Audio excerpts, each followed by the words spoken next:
Alright guys, Scrappy again today. Hope you're doing well and enjoying your day so far. FaZe take the victory at CDL -1, defeating Ravens in the grand finals. OpTic go down in the end top 4, and Shotzzy was on stream last night discussing everything to do with how this situation unfolded, especially the drama with regards to Pred. After everything that happened back in December, there was a big question if this new OpTic team fails to live up to expectations. Certainly when we get to LAN, maybe a return for Pred into the starting lineup at some point could be a possibility. Shotzzy though says, look, I miss Pred, but he shuts that idea down entirely, maybe implying that bridge has been fully burned. Pred is never going to be back on the green wall, and it's not like Huke has played badly so far, but of course on LAN, that is where the questions start to creep in. But really this weekend it was Kenny's performance, especially in the search and destroy, that arguably let OpTic down. Very much into your thoughts in the comments below. Hit the like button if you enjoy, subscribe if you're new as always, I'd greatly appreciate it. Starting with a couple of things. FaZe took the dub yesterday. It wasn't long ago we saw this clip where Miami were playing FaZe and they smoked to 100 points map 1, and Cellium was having a pretty rough start to the game, and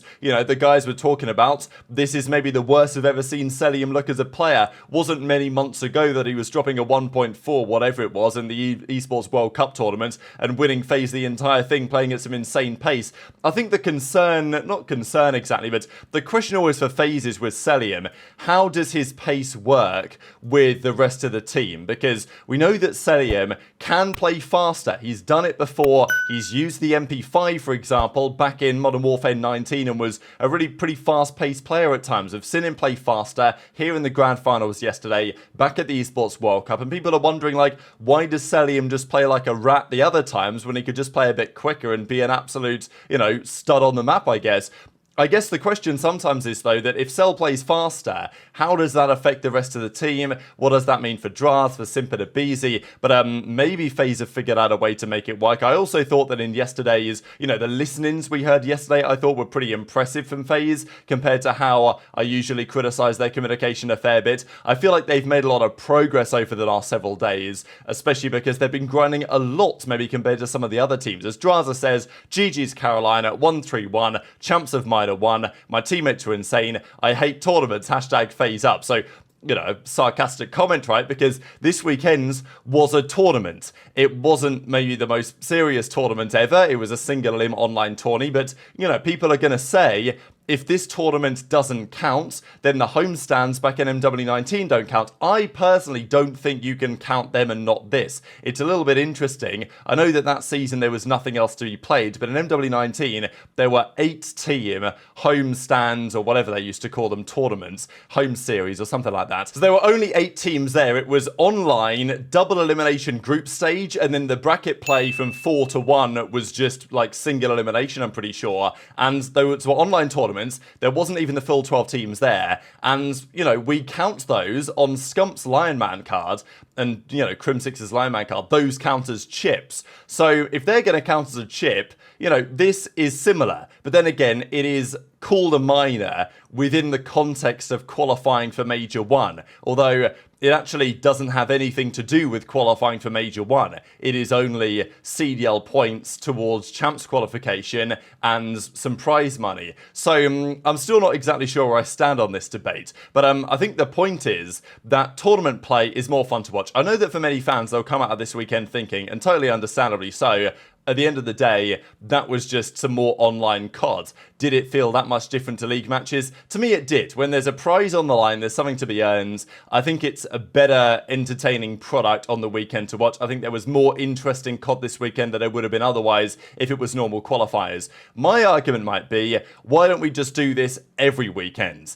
Is there an issue with saying, all right, the winner of each weekend is going to get 30 CDL points, and maybe you structure the points differently, right? So that the teams that come top 8, they still get, you know, 10 or something. But what if we did, if we are going to have to do 4 weekends of qualifiers, why not 4 minor tournaments like this? Yes, I know the prize money, they'd have to probably dull it down a bit, maybe not make it 20k, because obviously that's a lot of money for the CDL to spend that they probably don't have over the course of a season. But I don't know, would the fans vote for that if the fans got to choose? Is it any more effort from the CDL's part? Not necessarily. If your team's bad, then sure, you don't get to play as much, and with 12 teams it's never ideal because somebody's going to to have to get a bye, and, you know, you might just go weekend to weekend playing one series. But to be fair, that's not massively dissimilar to what happens nowadays anyway, right? I mean, we have 4 weekends. The teams play, what, 7 qualifiers over those 4 weekends usually. It can even be up to 5 weekends sometimes, as we saw last year. So if you're a team that's getting slammed out first round every weekend, then, okay, you play 4 matches over the situation, you get 0 CDL points. That doesn't seem too dissimilar to today. But then if you're FaZe, this tournament you played 4 series in 3 days. Like, that seems like a more fun competitive product to me. And then every weekend you get a different winner of the situation. You can see over those 4 weekends who's building up to potentially look great going into the major tournament. And then it's very clear that these are the minors that, you know, okay, they're tournaments, but they don't really count. And then you got the big major, whereas right now it's kind of a little bit confusing. aBeZy, though, was mega this weekend. I think it was really the Simp show so far this season. But yeah, this weekend, aBeZy, Cellium, Drazah, Simp, they all came to play at various moments. And I think that other teams will have to have some thoughts on this and some takeaways. And OpTic, of course, they fell short. They could have matched up with FaZe in the finals. Who would have won? Don't know. Difficult to say. But look, FaZe were gotta think that maybe they would have been the favourites to do so because, you know, Ravens were very competitive with OpTic and FaZe dispatched of them relatively comfortably in the end. Obviously, Kenny was talking about his own kind of performance and saying, look, we lost 3-2. That was a tough one, certainly from the team side, from his own side, especially in the search and destroy, obviously. And that will continue to be a talking point. Huke tweeted as well, GG's to Ravens. Dashy tweeted saying, yeah, GG's. We got the 10 points though, at least. The only man who didn't tweet, of course, was Shotzzy, right? Because this was where the controversy was raging over the last few days. Shotzy's thoughts on various different teams, their ability to actually try and practice and execute that in the matches, and the feeling that he was getting fake practice and only tipping some of the top teams. Shotzzy then put this out live, and he went live. So he was talking about a few things on stream, and I've got a couple of clips to share, one of which was happening over the weekends. Didn't get to talk about this until now, because Dashy was unreal, I thought, this weekend, and has really been so far this season. Kenny had an occasional good moment. Huke had a couple of good moments in there. Shotzzy, you know, was kind of up and down, not his best weekend. If there was the man who was taking over the game for OpTic, it was Dashy, and we saw it in Search and Destroy. We saw it in the respawns. So, look, Shotzzy knows, even though he didn't necessarily watch Black Ops 4 or compete in Black Ops 4, that Dashy was the man on that game a few years ago. Here we've got Hacienda again, and Shotzzy reckons that Dashy's just so good at this game, he might, well, he believes that he is the best player in the game. He mentioned that as well elsewhere, but also going on to suggest that maybe Dashy could even surpass his own best ever season here in BO6. That is to some degree going to depend on the rest of the team and what their results look like when they get to LAN. But the other clip I wanted to share really was about the Pred situation, because understandably, after OpTic fell short of winning the minor, people are saying, all right, well, it's not the end of the world. It's a minor tournament. It doesn't really mean that much in the grand scheme of things. But if they go to the major and the same thing were to happen again, what do the next steps look like? You think this is the best Bruce has played in any COD game? I mean, bro, it's obviously like so early, but he's fucking insane. I mean, yeah, it's hard to say, like, his Black Ops 4 year, like, he was literally him. Like, Black Ops 4, like, I didn't play against him, but by watching him, like, he was literally him. You never know. Hey, at the end of the year, you never know. This might have been a year type shit. It's just too early to tell right now. But he is fucking insane. He is like the guy. What do you name him? Guy's fucking literally. He's basically like the kids we play against in ranked. And this is why I fucking love Brendan. Like, I actually like respect the fuck out of Brendan. I think he's literally the best player in the game right now, and he's absurd. Like in this game, like he's actually him. Even last year. Bro, Hicksy was like, this guy, I've never really DM'd this guy. He's randomly DM'd me saying, holy shit, you good? Question mark, question mark. I said, get better. He said, whoa. He said, whoa, I ain't coming for you, chill. Exactly, that's my point. Fucking get, like, that's probably a little bit OD, but still, like, fucking get better, dude. I need some fucking competition, that is. Fuck me, man. Okay, I can change her real quick. Yeah, no, I'm not gonna lie, I don't know how the fucking other team. Do I miss Pred? I miss Pred. I mean, yeah, I miss AG, but chat, don't think that we're getting, like, chat, you were hearing it from here first. Don't think we are getting AG, dude.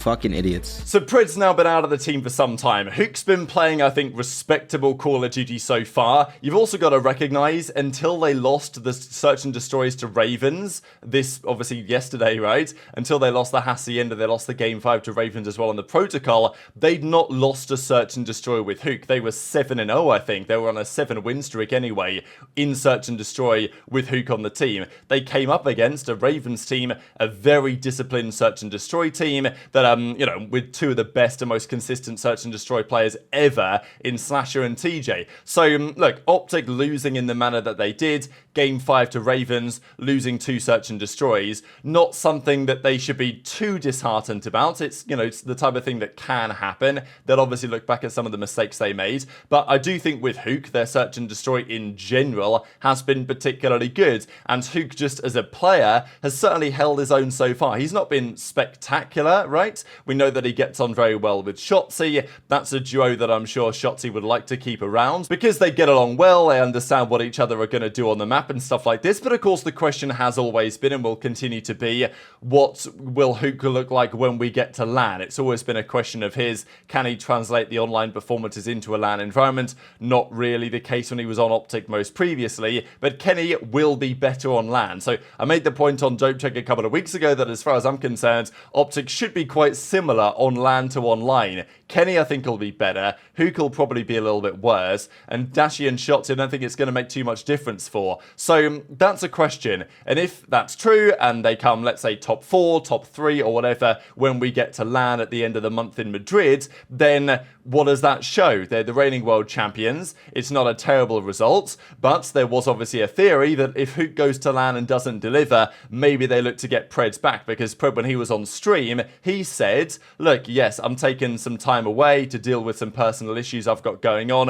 OpTic haven't, of course, kept him around on the payroll, and, you know, for various reasons that we've, of course, discussed at length over the last few weeks. But there was a feeling that Pred's time in the CDL is not necessarily over. My feeling was at the time, his time on OpTic is over. I don't personally think they would go about things the way they have done if there was realistically any chance of Pred coming back. And Shotzzy just shuts that down very quickly last night and says, look, I love Pred, I miss him, but he ain't coming back, right? He's not coming back to OpTic. Now, whether that's because Shotzzy is confident that Huke is the man for them and therefore they're not making a change, my read on it, personally, was that the way that Shotzzy said it made it sound like he was making it clear it was untenable for Pred to return, if you see what I'm saying, right? Like, my read is Shotzzy doesn't think that Pred even can come back, given whatever the circumstances are, even if they wanted him. But you guys might disagree and just feel like Shotzzy's confident that their roster is the one to go for. I don't think Pred is necessarily done with the COD League, but my feeling has been ever since the stuff with OpTic happened that, you know, his tenure on OpTic is not gonna resume at some point, even if OpTic have a bad time at Major 1. That's my personal feeling. Shotzzy seems to kind of be suggesting a similar thing. Intrigued to your thoughts and all this stuff in the comment section below as always. I do think this is a funny clip as well. I mean, look, Shotzzy maybe went a bit too far on some of the things that he was saying. I thought there was a lot of debate on this, right? Whether Shotzzy was, you know, being super disrespectful to Hicksy here, because Shotzzy obviously had his crash out, right, on stream the other day. And, well, mainly on the timeline, wasn't it, right? So Shotzzy was on Twitter tweeting all sorts of stuff. It was mainly this day when, you know, was tweeting all of these things in a row. And obviously people were like, damn, has Shotzzy lost the plot? Like, what's going on? This isn't usually the Shotzzy that we tend to see. So Hicksy then obviously got in touch with Shotzzy and was like, yo, are you good? Now, Shotzzy interpreted that differently. I think Hicksy was probably just trying to say, hey, like, you know, are you all right, brother? Like, is everything okay? But obviously, Shotzzy, not really being too friendly with Hicksy, probably thought that Hicksy was kind of attacking him and saying, bro, what do you mean? Or what are you talking about these things? Kind of feeling like he was maybe getting disrespected. I don't think that was the case. So probably a little bit of miscommunication there between the pair of them and just the understanding of what each other wanted for the situation. But yeah, the drama is not going away. Very much interested to your thoughts and all this stuff in the comment section below. Hit the like button if you enjoyed. Subscribe if you're new. Take care. And I'll see you next time.